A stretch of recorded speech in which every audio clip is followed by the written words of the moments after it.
Hello everyone, स्वागत है आपके अपने यूट्यूब चैनल व्हाइट सर पर। तो आज हम देखने के लिए जा रहे क्लास 10वीं का अर्थशास्त्र का चैप्टर 1 है हमारे पास। और इस चैप्टर में हम अर्थव्यवस्था के परिचय के बारे में जानेंगे कि अर्थव्यवस्था क्या है और किस तरीके से हमारे ज़िंदगी से यह जुड़ा होता है और किस तरीके से ये सारा जो है माजरा है अर्थव्यवस्था से रिलेटेड। ठीक है, तो इस बारे में हम यहाँ पर बात करने के लिए जा रहे हैं। ज़्यादा बात नहीं करते हुए डायरेक्ट चलते हैं चैप्टर पर और वहाँ पर बात करते हैं। हाँ, एक बात और ध्यान रखना है, आप बिहार बोर्ड से हो या किसी अदर स्टेट बोर्ड से या आप एनसीईआरटी बुक यदि आप फॉलो करते हो तो ये वीडियो निश्चित रूप से आपके लिए एग्जाम में अच्छे नंबर दिलाने में सहायक हो सकती है। तो पूरे वीडियो में बने रहो, देखते हैं क्या पढ़ना है हमको। सबसे पहली बात जो जानना है वो जानना है हमको उपनिवेश क्या होता है। ठीक है, उपनिवेश के बारे में जानना है।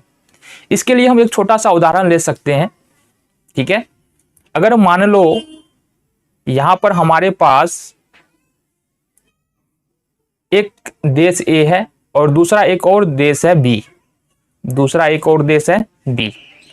अब यहां पर मान लो बी के पास संसाधन तो बहुत है, इसके पास संसाधन तो बहुत है। संसाधन मतलब ऐसी वस्तु जिसका उपयोग करके धन कमाया जा सकता है या मानव के लिए यह सहायक हो सकता है, लेकिन इसके पास वो तरीका नहीं है, तकनीक नहीं है और ना ही शिक्षित है। अब ए के पास संसाधन की कमी है या संसाधन हो भी सकता है, इसके पास पूंजी बहुत है, मशीनों की संख्या बहुत है, तकनीक बहुत ज्यादा है। तो ए ने क्या किया, इस बी पर अधिकार कर लिया। ठीक है, बी पर अधिकार किया और इसको अपने कब्जे में लेकर यहाँ के वस्तुओं और सेवाओं का प्रयोग करने लगा। तो ये बी जो है ना, ये बी जो है क्या हो गया, उपनिवेश हो गया ए का। कहने का मतलब क्या है समझो, जब किसी देश पर कोई अन्य देश अधिकार कर वहां के सारे संसाधनों का प्रयोग अपने फायदे के लिए करता है तो शासित देश उपनिवेश कहलाता है। इसी प्रकार से हम बात कर लेते हैं 1947 से पहले यानी कि 1947 से पहले भारत जो था वो ब्रिटिश उपनिवेश था, यानी कि इंग्लैंड का एक उपनिवेश था। लगभग 1947 से 200 साल पहले जाएंगे, यानी मुगल के शासन से पहले। मुगल के शासन के बाद में जब मुगल का शासन खत्म हो गया ना, उसके बाद कौन आए, ब्रिटिश आए। यानी कि मुगल जब शासन कर रहे थे उसी समय में ब्रिटिश यहाँ पर भारत में आए और मुगलों का शासन धीरे धीरे समाप्त करके यहाँ पर भारत पर अधिकार कर लिया और यहाँ के संसाधनों का प्रयोग वो अपने फायदे के लिए करने लगा। और उसकी मतलब क्या बोल सकते हैं, उसकी शासन नीति ऐसी थी जो 200 साल तक तो शासन तो किया, लेकिन जैसे जैसे भारतीयों के पास ज्यादा ज्ञान होता चला गया, ज्यादा जानकारियां होती चली गई, ज्यादा लोग शिक्षित होता चला गया, तो समझ में आ गया कि भाई ये ब्रिटिश से जो है ना अपना काम नहीं चलने वाला, इसको हटाना पड़ेगा। तो फिर हम लोगों में राष्ट्रवाद की भावना जगा और हमने ब्रिटिश को भगा दिया। दूसरा नंबर क्वेश्चन है हमारे पास, अब आते हैं, अब यहां से समझ लेते हैं अर्थव्यवस्था। अर्थव्यवस्था क्या है, ठीक है, और आर्थिक क्रिया से क्या समझते हैं। ठीक है, आर्थिक क्रियाओं से क्या समझते हैं, पहले इसको समझ लेते हैं। आर्थिक क्रिया का मतलब होता है अगर हम कोई भी काम कर रहे हैं और उस काम से हमको धन की प्राप्ति हो रही है तो उसको हम लोग बोलेंगे आर्थिक क्रिया। ठीक है, कहने का मतलब है अगर हम बात करें महेंद्र सिंह धोनी की, तो वो क्रिकेट खेलते हैं तो क्या होता है, उन क्रिकेट खेलने से उनको जो है ना धन की प्राप्ति होती है, तो उनको हम बोल सकते हैं कि क्रिकेट खेलना उनके लिए आर्थिक क्रिया है। लेकिन अगर एक छोटा सा बच्चा क्रिकेट खेल रहा है या कोई भी ऐसा व्यक्ति क्रिकेट खेल रहा है जिसको क्रिकेट खेलने से धन की प्राप्ति नहीं हो रही है तो वो आर्थिक क्रिया नहीं कही जाएगी। ठीक है, इसी तरीके से लोग जो है अपने जीवन को चलाने के लिए, अपना जीवन यापन करने के लिए अलग अलग प्रकार के आर्थिक क्रिया अपने जीवन में करते हैं। कोई दुकान खुला रहता है, कोई सब्जी का ठेला लगाया होता है, कोई डॉक्टर होता है, कोई इंजीनियर होता है, अलग अलग आर्थिक क्रियाओं में संलग्न होते हैं ताकि उनका जीवन आगे बेहतर तरीके से बढ़ते रहे, उनकी जो जरूरतें हैं वो पूरा हो सके। नेक्स्ट देखो, थर्ड नंबर है अर्थव्यवस्था के प्रमुख कार्य क्या है। अर्थव्यवस्था का देखें तो मुख्य रूप से 2 काम है और 2 काम में भी और सारा काम भी आ जाएगा, जिसमें से पहला काम देखेंगे अर्थव्यवस्था का प्रमुख कार्य लोगों की आवश्यकताओं को पूरा करना है, पहला काम है। अब ऐसा नहीं है कि अर्थव्यवस्था का सिर्फ मकसद ये होता है कि धन कमाना, लोगों की क्या आवश्यकता, और धन भी तभी कमाया जा सकता है जब हम कोई भी, मान लो अर्थव्यवस्था में क्या होता है, वस्तुओं और सेवाओं का लेन देन ही तो होता है।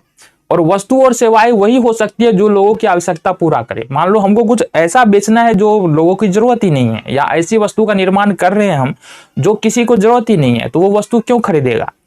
तो बोल सकते हैं धन की कमाई तो अर्थव्यवस्था से धन तो जुड़ा हुआ है ही, साथ ही साथ क्या होता है यहाँ पर वस्तुओं और सेवाओं का लेन देन होता है, और साथ ही साथ ऐसी वस्तुओं और सेवाओं की लेन देन होता है जो व्यक्तियों की आवश्यकताओं को पूरा कर सकते हैं। तो अप्रत्यक्ष रूप या प्रत्यक्ष रूप से हम बोल सकते हैं अर्थव्यवस्था जो है वो लोगों की आवश्यकताओं को पूरा करती है और साथ ही साथ वस्तुओं और सेवाओं का उत्पादन करती है, मतलब निर्माण करती है।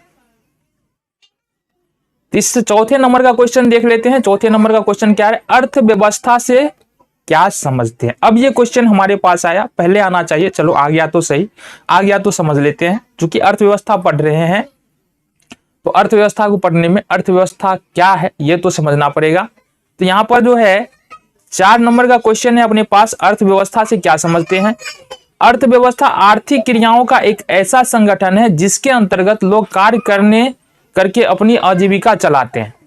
तो अर्थव्यवस्था का मतलब क्या है, कोई भी काम करेंगे और काम करने के बाद हमको धन मिल रहा है, और ये सारी व्यवस्थाएं जो बन जाएगी ना, यानी धन कमाने के लिए जो सारी व्यवस्थाएं बन जाएंगे इकट्ठे रूप से, उस साइंस को अध्ययन कोई करता है कि धन कैसे कमाया जाता है, कौन सा काम करेंगे धन होगा, कोई व्यक्ति किस प्रकार से धन कमाया था पहले, अगर उस विषय के बारे में एक किताब बना दिया जाए, एक साइंस बना दिया जाए, है ना, प्रैक्टिकल नॉलेज कुछ हो जाए, तो उसको हम लोग क्या बोलेंगे, अर्थव्यवस्था बोलेंगे। यानी कि अर्थव्यवस्था आर्थिक क्रियाओं का एक ऐसा संगठन है जिसके अंतर्गत लोग कार्य करके अपनी आजीविका चलाते हैं। 5वें नंबर का क्वेश्चन देख लो क्या कह रहा है, अर्थव्यवस्था को संरचना के अनुसार कितने भागों में बांटा गया है। अर्थव्यवस्था संरचना के अनुसार कितने भागों में बांटा गया है, कहने का मतलब है अर्थव्यवस्था के अंदर जो कार्य होते हैं उसको कितने भागों में बांटा गया है। तो 3 भागों में बांटा गया है, प्राथमिक क्षेत्र, द्वितीयक क्षेत्र और तृतीयक क्षेत्र।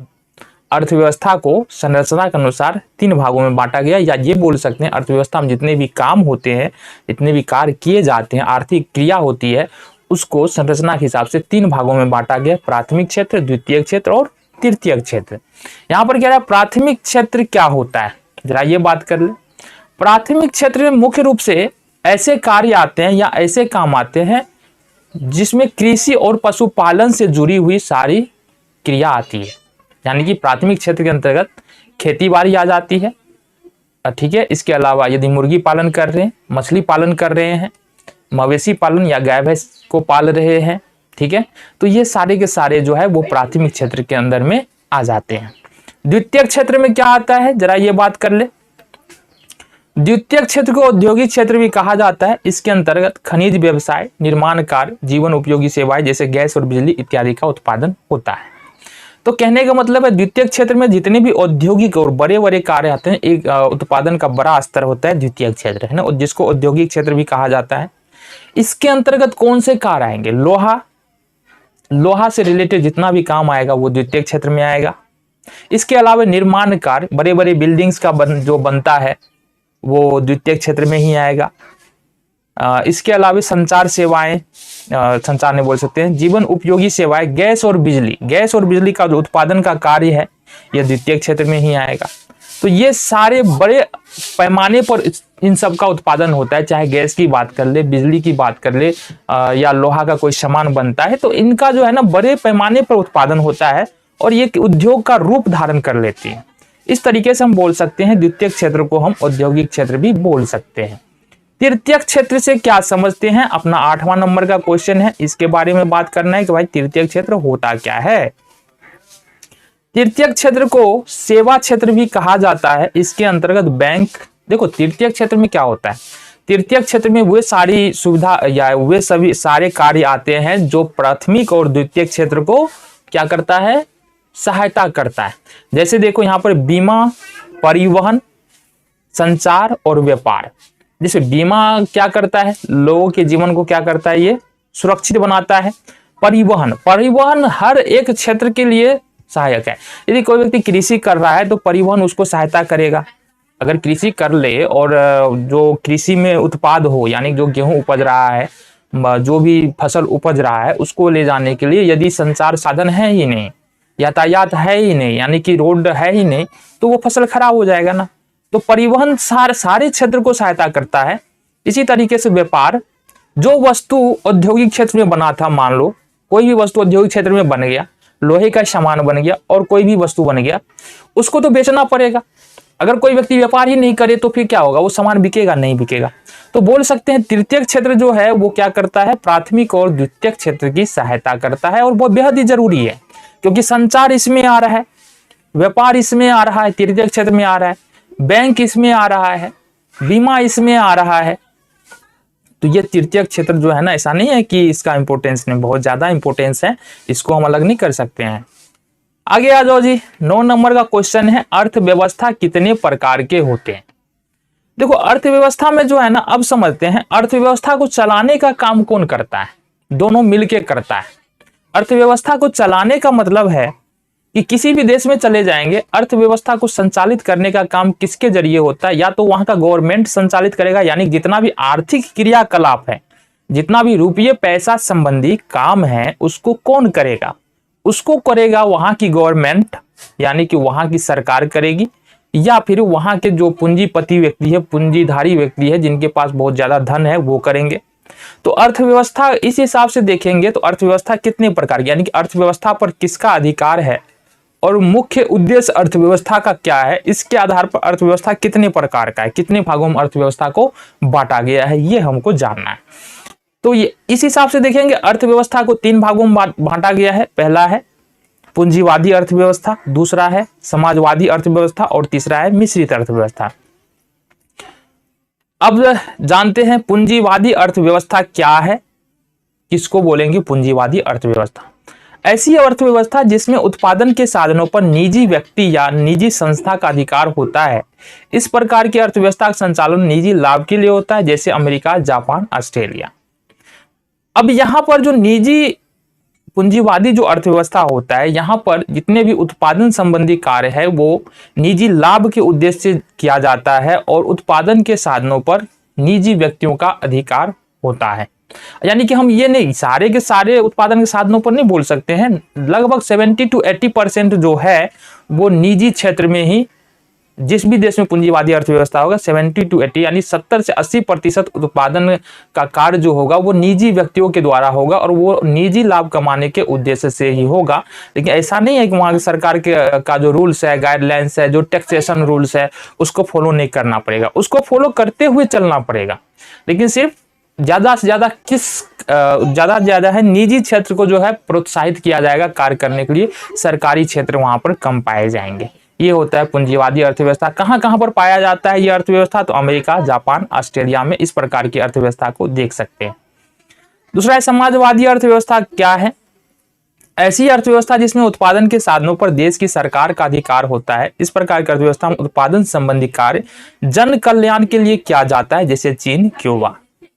अब इस प्रकार की अर्थव्यवस्था में जो है ना, उत्पादन के साधनों पर यानी कि जितने भी कार्य होंगे उसमें सरकार का हिस्सा होगा, ये बात फिक्स है। वहां पर बिना सरकार के हिस्सेदारी दिए या बिना कोई काम करेगा तो सरकार ही करना है वहां पर, ऐसा नहीं है कि हम अकेले जाके कर लेंगे, है ना। अच्छा, लूप होल जो है वो होता है, ऐसा नहीं है कि निजी व्यक्ति वहां पर नहीं कर सकता। निजी व्यक्ति जैसे कि वहां पर मान लो कोई निजी कंपनी खोलना चाहता है तो उसमें कुछ ना कुछ जो हिस्सेदारी वो सरकार को देना पड़ेगा, चाहे वो 3% हो, 4% हो, 10% हो, 15% हो या 20% हो, इतना हिस्सेदारी सरकार को देना पड़ेगा। अब इतना हिस्सेदारी जब हो जाएगा तो एक तरीके से वो सरकारी कंपनी कहला जाएगा और ये बोल सकते हैं कि वो किसके अंतर्गत आ जाएगा, समाजवादी अर्थव्यवस्था में। और यहाँ पर जो कहा जा रहा है ना, जो उत्पादन का कार्य होता है वो सामान्य लोगों को ध्यान में रख के किया जाता है कि उनको सुविधा होना चाहिए। अब ऐसा होता है कि नहीं ये कन्फर्म नहीं बताया जा सकता है ना। 12वें नंबर क्वेश्चन है मिश्रित अर्थव्यवस्था क्या है। अब ऊपर जितना पढ़े हम लोग पूंजीवादी अर्थव्यवस्था और समाजवादी अर्थव्यवस्था, इस दोनों को यदि मिला दे तो यहां पर बन जाता है मिश्रित अर्थव्यवस्था। और मिश्रित अर्थव्यवस्था का सबसे बड़ा उदाहरण जो है भारत है। क्यों? क्योंकि यहाँ पर कुछ सेक्टर्स ऐसे भी मिलेंगे उद्योग व्यापार के जहां पर सरकार का अधिकार होता है, और कुछ उद्योग और सेक्टर ऐसे भी मिलेंगे जिसपे सरकार का अधिकार नहीं होता है, जैसे निजी कंपनियों का अधिकार होता है। जैसे रिलायंस कंपनी की बात करेंगे, जियो की बात करेंगे, एयरटेल की बात करेंगे, ये सारी निजी कंपनियां हैं। इसके बाद बड़े बड़े स्टील के प्लांट जो है, भेल की बात करेंगे, और दूसरे जो स्टील प्लांट है, ये सारे भारत सरकार के अधीन में आते हैं। सेल हो गया, तो ये सारे भारत सरकार के अधीन में आते हैं। तो इस प्रकार से हम देख सकते हैं कि ये मिश्रित अर्थव्यवस्था क्या होता है, जिस पर दोनों मिलकर काम करता है। ऐसा निजी क्षेत्र भी रहेगा और सरकारी क्षेत्र भी रहेगा, और हमको लग रहा है कि ये सबसे ज्यादा बेहतर है ना। दोनों को अधिकार दो, सरकार का मन है खुद का प्लांट लगाए, और अगर निजी व्यक्ति लगाना चाह रहा है, उनके पास पूंजी है, तो वो भी उत्पादन करे। और नियम सिर्फ यही रह जाता है कि सरकार के नियमों को फॉलो करते हुए ही यहाँ पर जो है फैक्ट्रियां लगाई जाएगी, या किसी प्रकार का व्यापार या फिर उद्योग किया जाएगा, उनके नियम से बाहर नहीं किया जाता है। ऐसा नहीं है निजी अर्थव्यवस्था है, पूंजीवादी अर्थव्यवस्था है, तो सरकार के नियमों की अनदेखी की जाएगी, वहां भी पालन करेंगे, और मिश्रित अर्थव्यवस्था में भी पालन करेंगे। 13वें नंबर का क्वेश्चन है, समावेशी विकास से क्या समझते हैं? आर्थिक विकास की जिस प्रक्रिया द्वारा समाज के सभी वर्गों का जीवन स्तर ऊंचा उठ जाता है, समाज का कोई भी वर्ग इससे अछूता नहीं रहता है, तो ऐसी प्रक्रिया को समावेशी विकास कहा जाता है। समावेशी विकास का मतलब होता है ऐसा कार्य जिसमें नीचे से नीचे तबके का आदमी, यानी गरीब से गरीब और अमीर से अमीर, सरकार सबके पास जो है बराबर सुविधाएं पहुंचा रही है। जो गरीब व्यक्ति है उनको भी बराबर समाज में अधिकार मिल रहा है, एजुकेशन का, जॉब पाने का, या जो भी अधिकार है, घर बनाने का। यानी सरकार जो है विकास का ऐसा एक एजेंडा लेके आ रही है, विकास का एक ऐसा जरिया ला रही है जिससे कि एक नीचे से नीचे तबके का आदमी और एक ऊपर से ऊपर तबके का आदमी, सबके लिए सरकार के पास कुछ ना कुछ यहाँ पर योजना है। तो ये हो जाएगा समावेशी विकास, मतलब ऐसा विकास जो देश में रहने वाले सभी व्यक्तियों तक पहुंच सके, समावेशी विकास कहलाएगा। आर्थिक विकास क्या है? 14वें नंबर का क्वेश्चन है। आर्थिक विकास एक ऐसी प्रक्रिया है जिसमें लंबे समय में किसी अर्थव्यवस्था के वास्तविक राष्ट्रीय आय में वृद्धि होती है। अब यहां पर समझना पड़ेगा कि राष्ट्रीय आय क्या होता है, ठीक है, राष्ट्रीय आय क्या होता है ना। कुल मिला के अभी के लिए बस इतना, आगे जब जाएंगे चैप्टर 2 में तो राष्ट्रीय आय के बारे में हमको पढ़ना है वहां पर, ठीक है। तो अभी हम ये समझेंगे कि देश के अंदर जितने भी व्यक्ति अगर कार्य कर रहे हैं, उत्पादन कार्य हो रहे हैं, सबको लगभग लेके चलेंगे तो वो राष्ट्रीय आय के बराबर होता है, ठीक है। अभी के लिए बस इतना जानेंगे, ठीक है। डिटेल्स इसके बारे में हम दूसरे चैप्टर में चर्चा करने वाले हैं। आर्थिक विकास क्या है? तो आर्थिक विकास एक ऐसी प्रक्रिया जिसमें लंबे समय में किसी अर्थव्यवस्था की वास्तविक राष्ट्रीय आय में वृद्धि होता है, या ये बोल सकते हैं, देखो राष्ट्रीय आय में तो वृद्धि हो जाएगा लेकिन एक लंबे समय में होगा। ऐसा नहीं है कि राष्ट्रीय आय में तुरंत वृद्धि हो जाएगा, है ना, इसको बहुत ज्यादा समय लगता है। या राष्ट्रीय आय में वृद्धि होने का मतलब क्या है? राष्ट्रीय आय में वृद्धि होने का दूसरा मतलब यह भी है कि किसी भी देश में रहने वाले लोगों की जीवन स्तर ऊंचा उठ रहा है। मतलब क्या है कि लोग घर बना रहे हैं, जो लोगों के पास 4 व्हीलर आ रहा है, कार आ रहा है, बाइक आ रहा है, ठीक है, लोग अच्छी तरीके से अपना जीवन जी रहे, पहले से बेहतर तरीके से रह रहे हैं। तो अगर ये सारे हम देख रहे हैं ना आसपास में, लोगों का जीवन अगर स्तर बदल रहा है ना, मतलब गरीबी से अमीरी की ओर जा रहा है, तो ये हम बोल सकते हैं कि राष्ट्रीय आय जो है वहां पर बढ़ रहा है, घट नहीं रहा है, या राष्ट्रीय विकास वहां पर हो रहा है, कम नहीं हो रहा है, ज्यादा हो रहा है, ठीक है। आर्थिक विकास का उद्देश्य क्या होता है? आर्थिक विकास का मुख्य उद्देश्य अर्थव्यवस्था के समस्त क्षेत्रों में उत्पादकता का ऊंचा स्तर प्राप्त करना है ना। आर्थिक विकास क्या है? आर्थिक विकास को यदि देखने के लिए जाएंगे तो एकदम डिटेल में पढ़ेंगे तो बहुत ज्यादा लंबा होने वाला है ये सब। यहाँ पर यह अर्थव्यवस्था के समस्त क्षेत्रों में उत्पादकता का स्तर, ऊंचा स्तर प्राप्त करना है, मतलब अच्छा से अच्छा और ज्यादा से ज्यादा उत्पादन हमको प्राप्त करना है। अर्थव्यवस्था का आर्थिक विकास का मतलब ये, ठीक है। और जब आर्थिक उत्पादन अच्छा होगा, उत्पादन ज्यादा होगा, अच्छी वस्तुओं का उत्पादन होगा, तो लोगों का, देखो यहाँ से इस सब चीज जो है एक दूसरे से रिलेटेड है। उत्पादन ज्यादा होगा तो ज्यादा लोगों को रोजगार मिलेगा, ज्यादा लोगों का जीवन स्तर सुधरना शुरू हो जाएगा। लोग जो है, ऐसा नहीं है कि आर्थिक विकास में अगर उत्पादन ज्यादा होगा तो फैक्ट्रियों को लाभ होगा या कंपनियों को ही लाभ होगा, या जो व्यापार व्यवसाय करे उन्हीं को लाभ होगा। जो व्यक्ति काम भी कर रहा है ना, जो वर्कर्स है या फिर जो जॉब कर रहे हैं, उनके लिए भी रास्ते खुलेंगे। तो कहीं ना कहीं जो है उत्पादन ज्यादा होने से आम व्यक्ति से लेके गरीब व्यक्ति से लेकर के और जो जिनका व्यवसाय है या जिनकी फैक्ट्रियां हैं उन सबको यहाँ पर लाभ होने वाला है। अर्थव्यवस्था में आर्थिक विकास अगर होता है तो।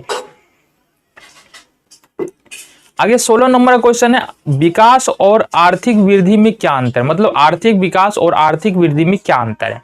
समान आर्थिक विकास और आर्थिक वृद्धि में कोई अंतर नहीं माना जाता है। ऐसे अगर देख ले, आर्थिक विकास और आर्थिक वृद्धि में बहुत ज्यादा का अंतर नहीं है। दोनों का मतलब यही है कि जीवन स्तर जो है लोगों का बदल रहा है, लोगों देश के अंदर जो है व्यापारिक स्थिति अच्छी हो रही है, बड़ी बड़ी कंपनियां लग रही है और देश के पास ज्यादा धन अब आ रहा है। इसका मतलब है आर्थिक विकास और आर्थिक वृद्धि, दोनों का मतलब सेम है। इन दोनों शब्दों के एक दूसरे का स्थान पर प्रयोग किया जा सकता है, लेकिन अब आ गया ना, कुछ अर्थशास्त्रियों में इसको लेकर मतभेद है।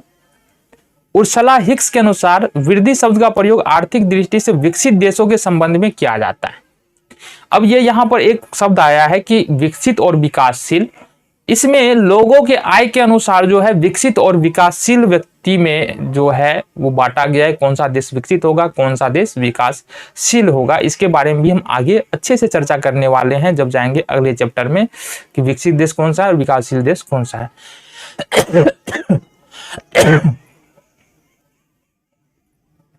तो उर्सुला हिक्स ने क्या कहा? उर्सुला हिक्स ने कहा कि वृद्धि शब्द का प्रयोग आर्थिक दृष्टि से विकसित देश के लिए किया जाता है। विकसित देश कौन से हैं? अभी के समय में रूस है, अमेरिका है, ये सारे विकसित देश है। विकासशील देश कौन से है? भारत है, बांग्लादेश है, चीन है, ये सारे विकासशील देश हैं। जबकि विकास शब्द का प्रयोग विकासशील अर्थव्यवस्था के लिए किया जाता है। यानी कि अगर हम बात करेंगे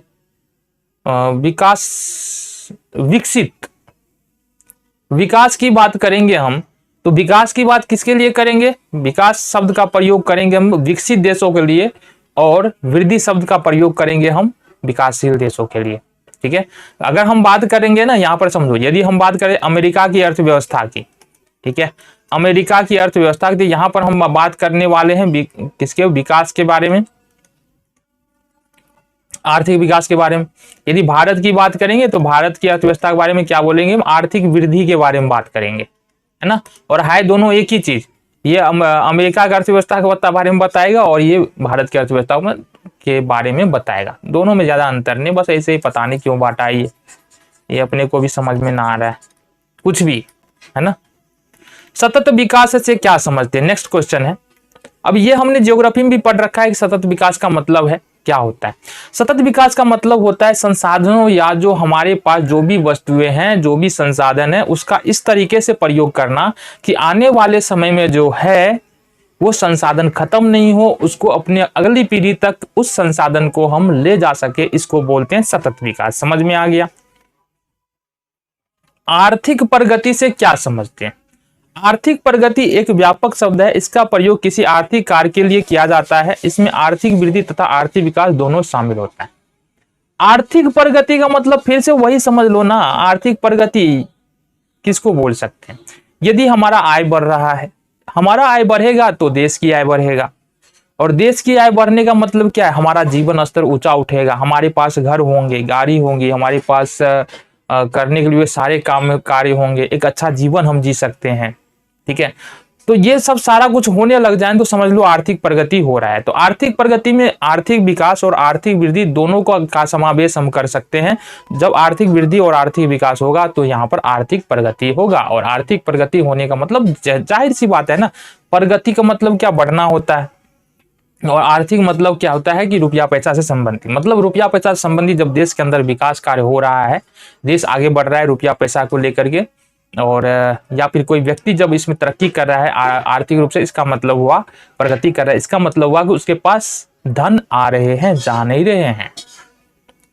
नेक्स्ट है 19 नंबर का क्वेश्चन है, आर्थिक नियोजन से क्या समझते हैं? देखो यहां भी समझना है, एक देश में जो है संसाधन के बारे में गवर्नमेंट के पास सारी जानकारी होती है। ठीक है, जितने भी वहां का संसाधन है उसके बारे में सारी जानकारी गवर्नमेंट के पास होती है। अब यहां पर देखना यह पड़ता है कि किन संसाधनों को किस तरीके से और किस वर्ग के लिए प्रयोग किया जाए, कहां पर प्रयोग किया जाए, ताकि उसका अच्छा से अच्छा उपयोग हो सके। और यही जो है, ये नीति जो है वो क्या कहलाता है? आर्थिक नियोजन कहलाता है। देखो आर्थिक नियोजन क्या है? राष्ट्र की प्राथमिकताओं के अनुसार देश के संसाधनों का विभिन्न विकास कार्यों में प्रयोग किया जाना आर्थिक नियोजन कहलाता है। हमने क्या कहा? देश में जितने भी संसाधन होंगे उसका देश के फायदे के लिए, लोगों के फायदे के लिए और बेहतर अच्छे से अच्छे फायदे के लिए प्रयोग किया जाना आर्थिक नियोजन कहलाता है। और क्वेश्चन नंबर 20 है, योजना आयोग से क्या समझते हैं? अब योजना आयोग के बारे में देख ले।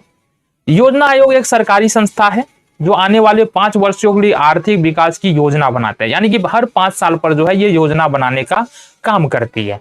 इसके अध्यक्ष देश के प्रधानमंत्री होते हैं। योजना आयोग का जो अध्यक्ष होगा वो देश के प्रधानमंत्री होगा, यानी कि मुखिया बोल सकते हैं, वो प्रधानमंत्री होंगे। योजना आयोग का गठन 15 मार्च 1950 को हुआ था। योजना आयोग के प्रथम अध्यक्ष पंडित जवाहरलाल नेहरू थे। तो योजना आयोग एक ऐसी संस्था है जो हमारे लिए योजना बनाने का काम करता है, यानी देश के लिए, देश में कौन रह रहे हैं? लोग रह रहे हैं, तो लोगों के लिए योजना बनाने का काम करता है। ऐसी योजना बनाना है जो सभी लोगों को क्या करे? सुविधा दे, है ना। जो अमीर वर्ग के लोग हैं उनके लिए भी अच्छा हो और जो गरीब वर्ग के लिए लोग हैं उनके लिए भी अच्छा हो। यहाँ पर ऐसा कई बार ऐसा भी होता है कि अमीर वर्ग के लिए कुछ अलग योजना लाया जाता है और गरीब वर्ग के लोगों के लिए कुछ अलग योजना लाया जाता है। और योजना आयोग के जो अध्यक्ष होते हैं वो प्रधानमंत्री होते हैं। और प्रथम जो योजना आयोग लागू हुआ था, ये लागू हुआ था 15 मार्च 1950 में योजना आयोग, और उस समय जो अध्यक्ष बने थे वो बने थे पंडित जवाहरलाल नेहरू। तो यहाँ पर हमको जानना है कि राष्ट्रीय विकास परिषद क्या होता है, इसके बारे में हमको जानना है। ठीक है, राष्ट्रीय विकास परिषद क्या होता है?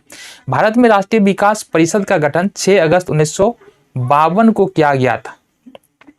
अब राष्ट्रीय विकास परिषद एक संस्था है जिसका गठन जो है 6 अगस्त 1952 ईस्वी को किया गया था। क्यों किया गया था, इसका क्या काम है, आओ जरा देख लेते हैं। इसका मुख्य उद्देश्य आर्थिक नियोजन के लिए राज्य सरकारों तथा योजना आयोग के बीच तालमेल बैठाना है। अब योजना आयोग, जैसा कि हमने पहले ही बात किया था, योजना आयोग क्या करती है? योजना आयोग का काम होता है देश के हित में और देश में जो लोग रह रहे हैं उनके हित में योजना का निर्माण करना। तो सवाल यहाँ पर ये उठता है, क्या योजना आयोग में, और योजना आयोग के अध्यक्ष कौन होते हैं, या डायरेक्टर भी बोल सकते हैं, अध्यक्ष भी बोल सकते हैं, वो होते हैं प्रधानमंत्री। तो जो योजना आयोग जो भी कार्यक्रम बनाए देश की तरक्की के लिए या लोगों के भलाई के लिए, वो राज्य सरकार को पसंद आ रहा है या नहीं आ रहा है, इसको एक तरीके से बोल सकते हैं राज्य सरकार को समझाने का जो काम होता है वो होता है राष्ट्रीय विकास परिषद का। समझ में आ गया?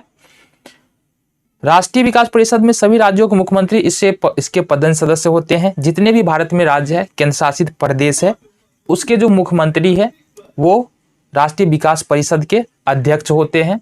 और होना भी चाहिए। अगर अध्यक्ष नहीं होंगे तो क्या होगा, उन तक जानकारी नहीं पहुंच पाएगी किस प्रकार की योजनाएं बन रही है, क्या उन योजनाओं से वे सहमत है या नहीं।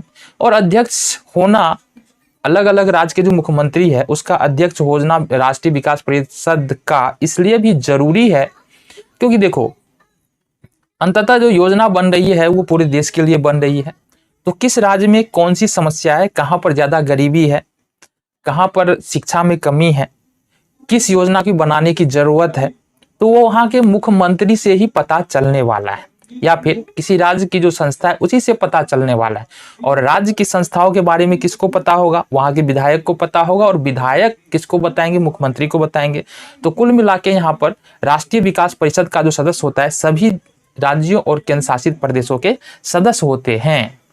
ठीक है, योजना बनाने का कार्य योजना आयोग का, और अंत में यह राष्ट्रीय विकास परिषद द्वारा अनुमोदित होती है।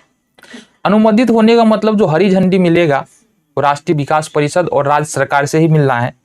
क्योंकि अगर मान लो कोई योजना बन रहा है और आधे से ज़्यादा राज्य अगर उस योजना से मुकर जाते हैं तो हो सकता है कि कम से कम इतना तो हो सकता है कि जिस राज्य के मुख्यमंत्री नहीं चाहते हैं, अगर 50% वोट हो गया, नहीं चाहते हैं कि ये योजना उस राज्य में लागू हो, तो वहां पर लागू नहीं होगा।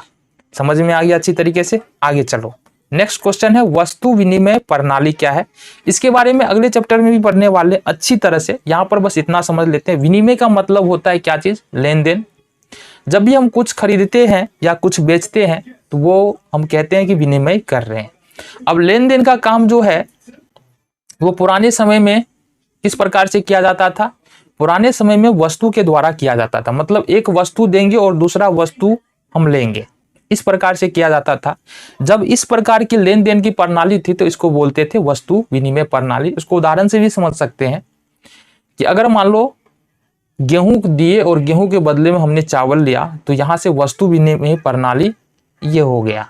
अगर चावल लेना है रुपये के बदले लिए तो ये हो गया मौद्रिक विनिमय प्रणाली। आगे कोर बैंकिंग प्रणाली से क्या समझते हैं, ये हमारा क्वेश्चन है। जब एक व्यक्ति एक स्थान से दूसरे स्थान तक बिना विलंब के ऐसे पैसे का लेन देन करता है तो बैंक के इस प्रणाली को कोर बैंकिंग प्रणाली कहा जाता है। बैंकिंग प्रणाली क्या होता है, आप कहीं भी रहो, किसी भी जगह पर हो, बिना विलंब के एक जगह से दूसरे जगह को हम क्या कर सकते हैं, पैसा भेज सकते हैं। और इस पूरे प्रणाली को कोर बैंकिंग प्रणाली कहा जाता है। मतलब जो लेन देन का काम है वो मिनटों में हो जाएगा और ये तभी संभव है जब बैंक बीच में आए, और यही प्रणाली जो है कोर बैंकिंग प्रणाली कहलाती है। एटीएम क्या है, एटीएम एक जगह होता है जहां पर एक मशीन लगा होता है और हमारे पास एक कार्ड होता है। इतना तो पता ही है। बैंक के जिस चिन्हित स्थान से पैसे निकालने की क्षमता होती है उसे हम एटीएम कहा जाता, एटीएम कह सकते हैं, है ना। एटीएम के अंदर एक मशीन लगा होता है, हमारे पास एक कार्ड होता है, हमारे बैंक अकाउंट में धन होना चाहिए, उस धन को हम एटीएम कार्ड के जरिए जो है मशीन में डाल करके पैसा निकाल सकते हैं। इसके बाद हम मौद्रिक प्रणाली, पहले ही बात कर चुके हैं। अगर विनिमय का काम मुद्रा यानी कि रुपये से होता है तो हम उसको मौद्रिक प्रणाली कहेंगे। बैंकिंग प्रणाली से क्या समझते हैं, जब विनिमय या लेन देन का काम बैंकों के द्वारा होता है तो उसको हम बैंकिंग प्रणाली कहते हैं। जैसे हमने कोई सामान खरीदा, ठीक है, और बदले में कोई चेक दे दिया तो यहाँ पर ये कौन सी प्रणाली हो गई, बैंकिंग प्रणाली हो गई।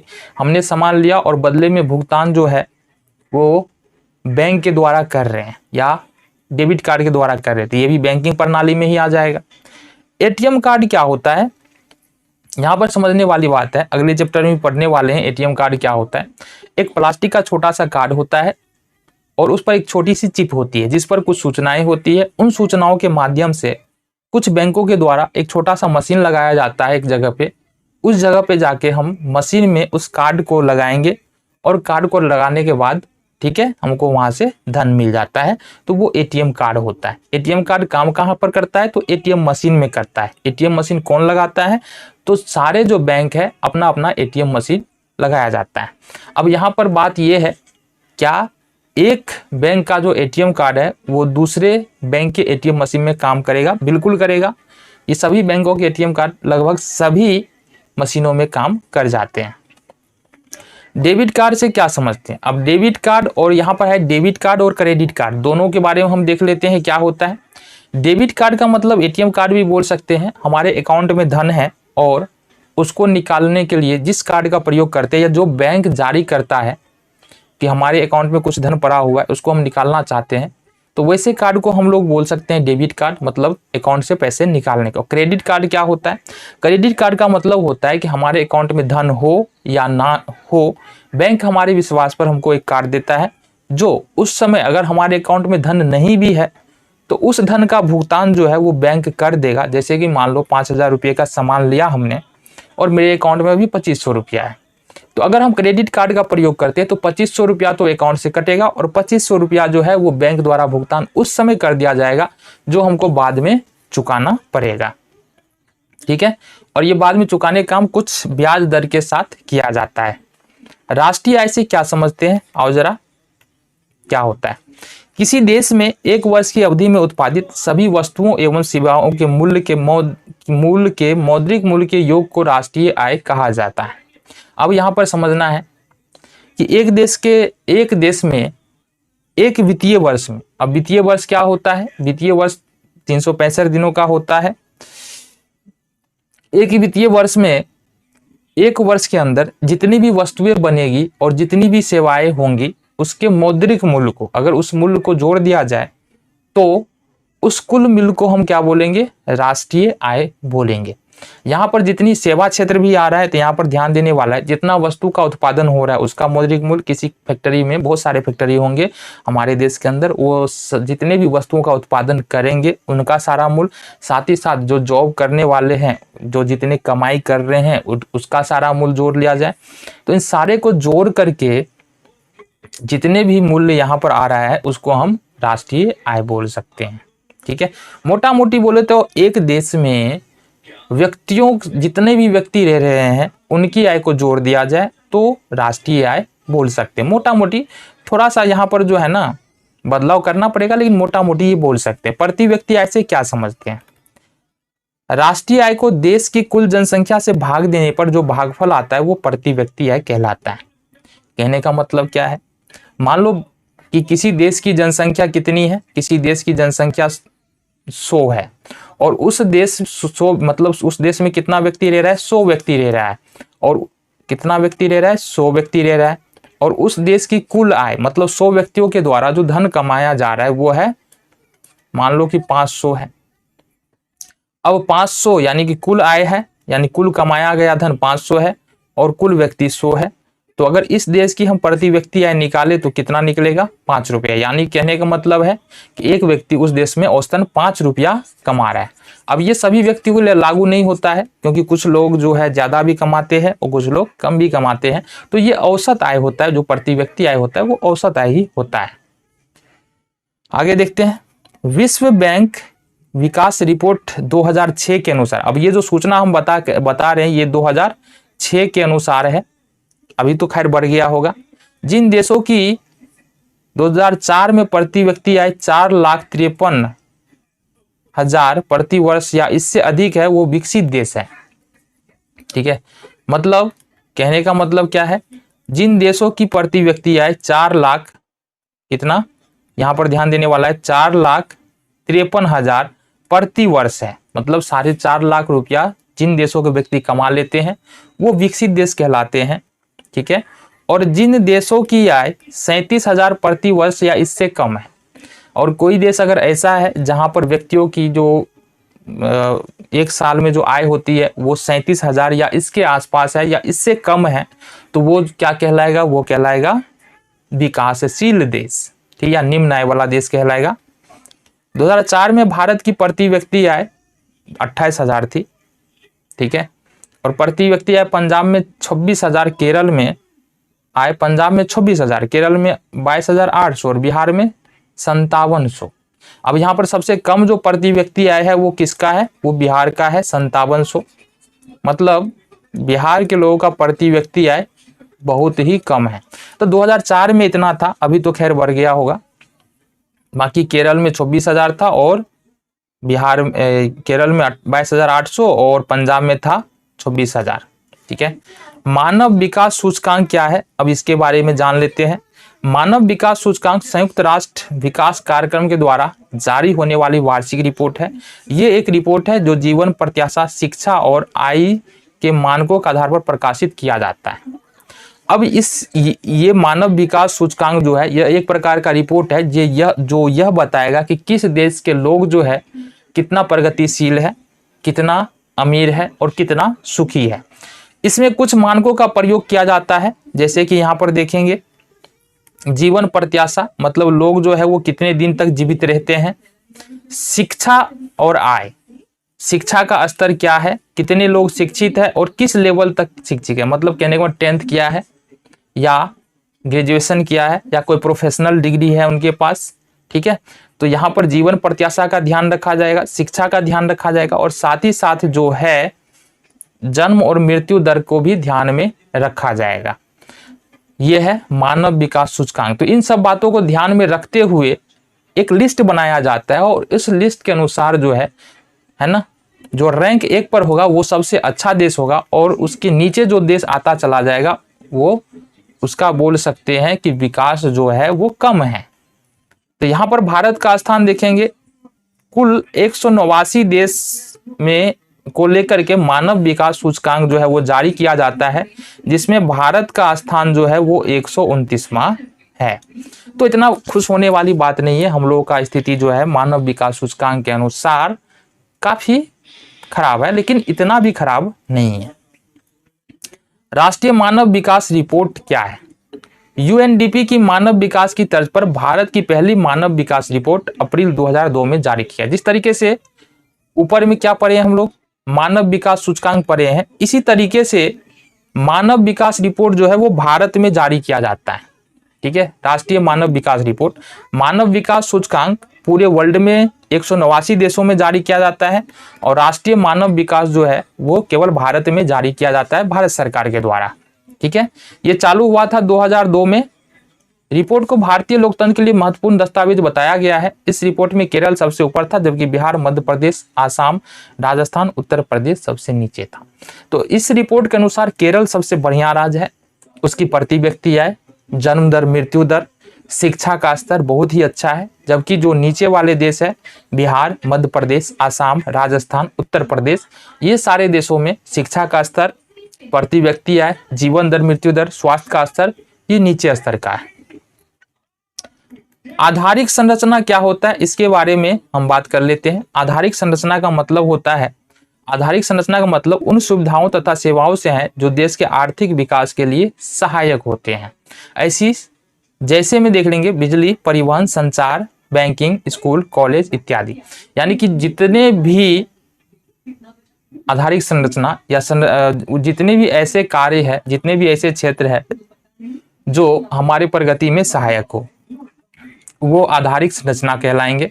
जैसे कि यहाँ पर उदाहरण दिया है परिवहन, जो कि बहुत ही ज़्यादा जरूरी है। परिवहन मतलब सड़क होना चाहिए अच्छी।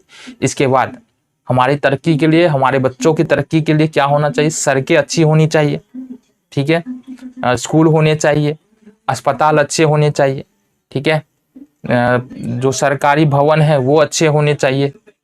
तो ये सारे कुछ होने चाहिए जिससे हमारी, ये क्या करता है, हमारी तरक्की को सुदृढ़ करता है, मतलब आगे लेकर के जाता है। अब यहाँ पर जानना है कि बिहार के पिछड़ेपन के क्या कारण है। तो सबसे, अगर बिहार के पिछड़ेपन के बारे में बात करें तो सबसे बड़ी समस्या जो है यहाँ पर, ये तो आ जाता है तेजी से बढ़ती हुई जनसंख्या। जनसंख्या बहुत तेजी से बढ़ रहा है। अब यहाँ पर जनसंख्या तेजी से बढ़ेगा तो सबसे पहली समस्या जो उत्पन्न होगी वो होगी आवास की, यानी कि लोगों को रहने के लिए जगह कम पड़ जाएंगे। दूसरी जो समस्या होगी वो होगी रोजगार की, क्योंकि व्यक्ति ज्यादा होते जाएंगे और रोजगार की संभावना जो है वो घटती चली जाएंगी। इसलिए जनसंख्या, सबसे पहला काम जो बिहार को करना है ना, अगर मान लो पिछड़ेपन को खत्म करना है तो जनसंख्या पे कंट्रोल करना पड़ेगा। दूसरा जो कारण है आधारिक संरचना का अभाव। अभी तो फिर भी कुछ कुछ ठीक हो रहा है। अगर हम मान ले 10 साल या 15 साल पहले जाएंगे तो बिहार की आधारिक संरचना, यानी कि स्कूल की बात करेंगे, कॉलेज की बात करेंगे, सड़क की बात करेंगे, अस्पताल की बात करेंगे, अभी भी बहुत अच्छी स्थिति में नहीं है। कहने को अब भवन अच्छे बन रहे हैं, स्कूल का भवन अच्छा बन रहा है, हॉस्पिटल अच्छा बन रहा है, लेकिन जिस हिसाब से हम दूसरे राज्यों में देखते हैं, दूसरे राज्यों की सुविधाएं देखते हैं, उसकी तुलना में बिहार अभी भी पीछे है। तो दूसरा है आधारिक संरचना का अभाव। अच्छे स्कूल नहीं है, अच्छे कॉलेज नहीं है, उसके बाद जो है अच्छे हॉस्पिटल नहीं है। अच्छे हॉस्पिटल का मतलब सरकारी, गवर्नमेंट का हॉस्पिटल, गवर्नमेंट का स्कूल अच्छा नहीं है। कृषि पर निर्भरता नेक्स्ट जो कारण है वो बहुत ज्यादा इंपॉर्टेंट है। यहाँ पर ज्यादातर लोग जो है वो कृषि पर डिपेंडेंट रहते हैं, मतलब आधारित होते हैं, कृषि से अपना जीवन चलाते हैं। अब समस्या ये है कि कृषि तो होता है लेकिन कृषि भी एक ही सीजन का होता है यहाँ पर। क्यों? क्योंकि यहाँ पर बाढ़ की भी समस्या होती है, तो बाढ़ भी एक महत्वपूर्ण कारण है बिहार के पिछड़ेपन का। दूसरी बात है कि कृषि में भी बहुत सारे ऐसे लोग होते हैं जो, जिसमें 2 काम हो सकता है, 2 व्यक्तियों से काम चल सकता है, उसमें 10 व्यक्ति लगे होते हैं, घर के 10 व्यक्ति उसमें बिजी होते हैं। तो इससे छिपी हुई बेरोजगारी उत्पन्न होती है, एक अलग प्रकार की। औद्योगिक पिछड़ापन, और बिहार के अधिकतर जगहों पर जाएंगे तो उद्योग का तो नामो निशान ही नहीं है, मतलब बड़ी बड़ी फैक्ट्रियां है ही नहीं। अब बड़ी बड़ी जब फैक्ट्रियां नहीं है तो रोजगार कहाँ से मिलेगा, लोग काम कहाँ पर करेंगे, है ना। कुल मिला के बच जाता है एक ही चीज, खेती करो और जीवन चलाओ, छोटा मोटा व्यवसाय करो, जीवन चलाओ। तो इस तरीके से हम लोग का प्रगति क्या होता है, रुक जाता है। इसके बाद नेक्स्ट है विधि व्यवस्था, कुशल प्रशासन का अभाव। आए दिन हम न्यूज में देखते रहते हैं ना, बिहार में तरह तरह की घटनाएं होती रहती है, मर्डर का, है ना, कुछ और भी घटनाएं होती रहती है। ये सब क्यों हो रहा है? ये सब इसलिए हो रहा है क्योंकि यहाँ पर शासन व्यवस्था है ना, बिहार की जो शासन व्यवस्था है वो उपयुक्त नहीं है, ठीक है। इसलिए जब नेक्स्ट टाइम सरकार बनाने की आए, गवर्नमेंट बनाने की बात आए, तो सोच समझ के वोट करना है और घर वालों को भी बताना है कि किस तरीके की सरकार हमको चुनना है, ताकि हमारी जो समस्या है, हमारी जो बातें हैं, हम जो चाहते हैं, हम जो क्या चाहते हैं, बिहार की तरक्की चाहते हैं, या किसी भी स्टेट में आप रहते हो, इन सारी बातों पर ध्यान देना है ना। तरक्की चाहते हो, तरक्की चाहने के लिए हमको एक सही गवर्नमेंट, सही सरकार का होना बहुत जरूरी है, जो हमारी बात सुने, हमारे लिए काम करे। क्योंकि अंततः देश जो चलता है वो हमारे दिए गए धन से ही चलता है, हमारी कमाए गए धन से चलता है ना। बिहार के पिछड़ेपन को दूर करने के लिए क्या किया जा सकता है? बिहार को पिछड़ेपन को दूर करने के लिए क्या कर सकते हैं? सबसे पहला हमने क्या बताया कि जनसंख्या पर रोक लगाना है। जनसंख्या पर रोक लगेगा, रोजगार की संख्या बढ़ेगी, शिक्षा का स्तर बढ़ेगा, संसाधन पर दबाव कम होगा। इसके बाद कृषि का तेजी से विकास करना पड़ेगा। अब कृषि का तेजी से विकास कैसे कर सकते हैं? कृषि को विकसित करने के लिए हम क्या कर सकते हैं? नई नई प्रकार के खाद और बीज का प्रयोग कर सकते हैं, वैज्ञानिक विधि से खेती कर सकते हैं।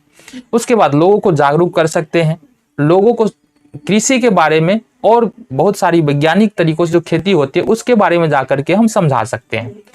इसके बाद है बाढ़ पर नियंत्रण। अगर बाढ़ पर नियंत्रण हो जाए तो किसान जो है 1 साल के अंदर 2-3 फसल की खेती कर सकते हैं और ज्यादा आय प्राप्त कर सकते हैं। साथ ही साथ उनकी समस्या कुछ हद तक तो दूर हो ही जाएगी।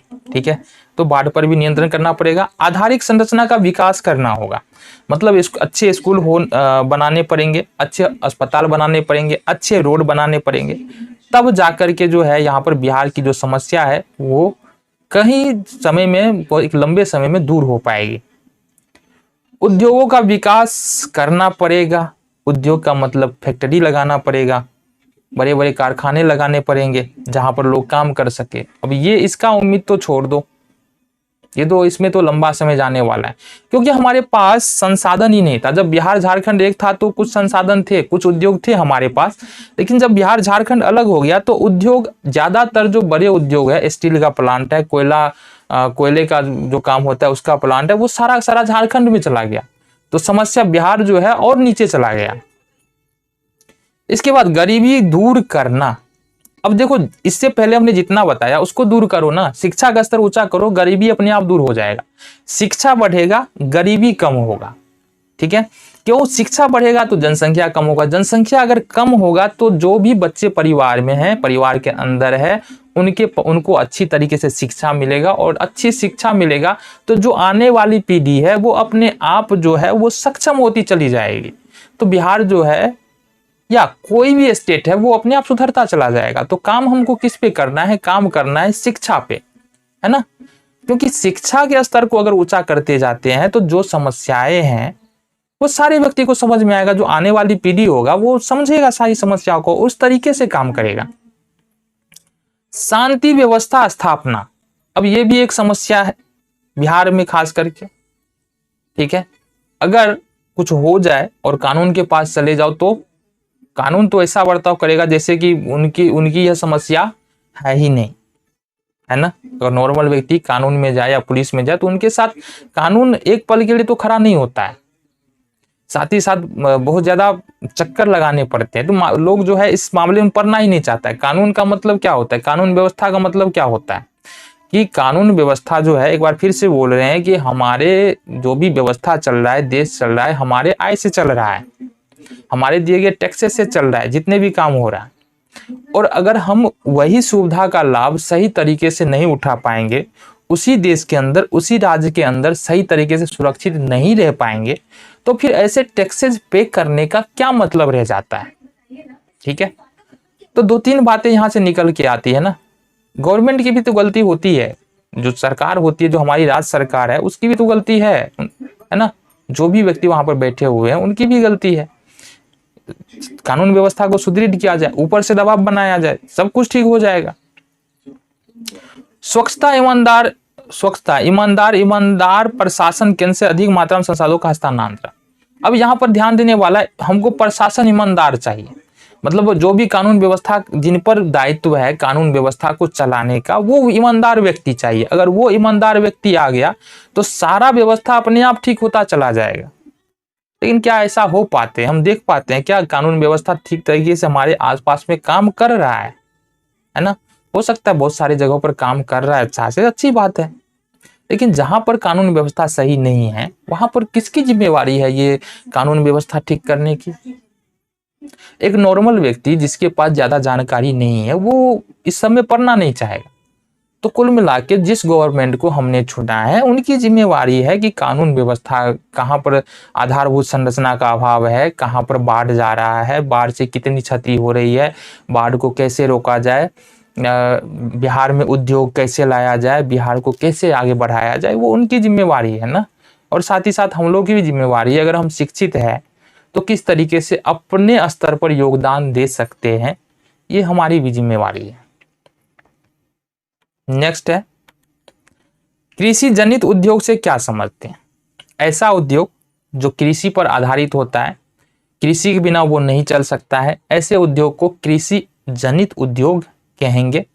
जैसे कि चीनी उद्योग हो गया, सूती कपड़ा उद्योग हो गया। चीनी उद्योग के लिए गन्ना कहाँ से आएगा? खेती से आएगा। चिप्स उद्योग हो गया, तो चिप्स के लिए आलू कहाँ से आएगा? खेती से आएगा। इसके बाद अचार बनाने का उद्योग हो गया, अचार के लिए जो है अलग अलग प्रकार के फल लगता है या बोल सकते हैं सब्जी लगता है, वो कहाँ से आएगा? वो आएगा कृषि से। गरीबी से क्या समझते हैं? गरीबी रेखा से क्या समझते हैं? गरीबी रेखा को निर्धारित करने के लिए योजना आयोग, अब योजना आयोग क्या है इससे पहले ही बात कर चुके हैं। योजना आयोग द्वारा सीमांकन किया गया, मतलब एक रेखा बनाया गया है। गरीबी रेखा कैलोरी मापदंड पर आधारित है, मतलब कैलोरी पर डिपेंड करता है। ग्रामीण क्षेत्रों में 2400 कैलोरी तथा शहरी क्षेत्रों में 2100 कैलोरी प्रति व्यक्ति प्रतिदिन निर्धारित किया गया है। इस कैलोरी से कम कैलोरी प्राप्त करने वाले लोग गरीबी रेखा के नीचे माने जाते हैं। अगर हम ग्रामीण क्षेत्रों में रह रहे हैं तो अगर हमको भोजन मिल रहा है तो उसमें 2400 कैलोरी हमको मिलना चाहिए भोजन में ग्रामीण क्षेत्रों में, और शहरी क्षेत्रों में रह रहे हैं तो वहां पर हमको 2100 कैलोरी मिलना चाहिए। अगर इतना कैलोरी मिल रहा है तो हम अमीर हैं, वहां पर अमीर नहीं मध्यम वर्ग के लोग हैं। अगर नहीं मिल रहा है तो वहां पर हम गरीब कहे जाएंगे। नरेगा से क्या समझते हैं? नरेगा का मतलब क्या होता है ये समझो। नरेगा मतलब ग्रामीण रोजगार देने की एक राष्ट्रीय योजना है। अब नरेगा जो है एक राष्ट्रीय योजना है जो ग्रामीण क्षेत्रों में रोजगार देने का काम करती है। इसके द्वारा नरेगा होगा कि मनरेगा होगा? मनरेगा होगा, महात्मा गांधी रोजगार गारंटी योजना। इसके द्वारा ग्रामीण मजदूरों को साल में कम से कम 100 दिनों के लिए रोजगार दिया जाता है। मनरेगा के तहत जो है एक कार्ड बनाया जाता है जिसको हम लोग जॉब कार्ड भी बोलते हैं, और उस कार्ड पे हमको 100 दिन का काम मिलता है। और मनरेगा के तहत कौन से काम होते हैं? जितने भी मिट्टीकरण का काम होता है, नदी तालाब कुआं को खुदवाने का काम होता है, नाली साफ सफाई का काम होता है, ये सारे काम जो है मनरेगा के अंतर्गत किए जाते हैं। और 100 दिन का काम किसी भी व्यक्ति को जिसके पास जॉब कार्ड है उसको दिया जाता है। ठीक है, तो ये था हमारा चैप्टर नंबर 1। ये हमारा चैप्टर नंबर 1 यहीं पे कंप्लीट होता है। मिलते हैं आपसे अगले वीडियो में कुछ और एक्सरसाइज और क्वेश्चन के साथ। तब तक के लिए जय हिंद।